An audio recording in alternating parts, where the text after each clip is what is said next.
儿童托育服务法草案公听会，这回有收集政府部门、专家学者、家长团体和民间团体宝贵意见，希望找出共识，或者立法程序赶紧来完成，帮助全国还未满2岁幼囡仔抑个家庭提供更加全面、更加有保障的托育服务体系。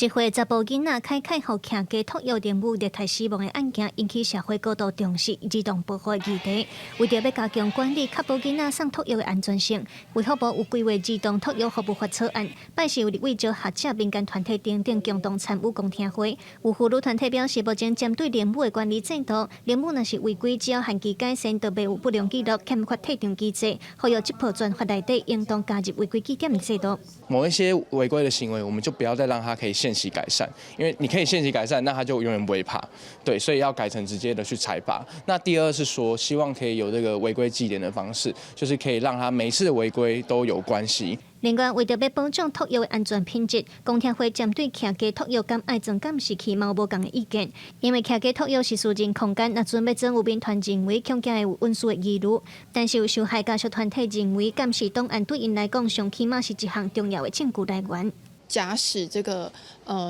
就是监视器画面有遗失，或者是有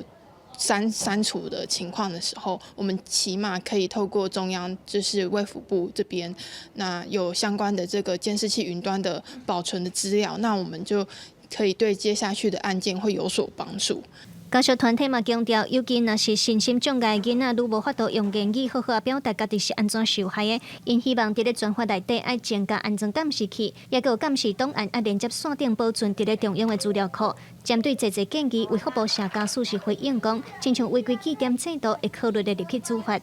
记点的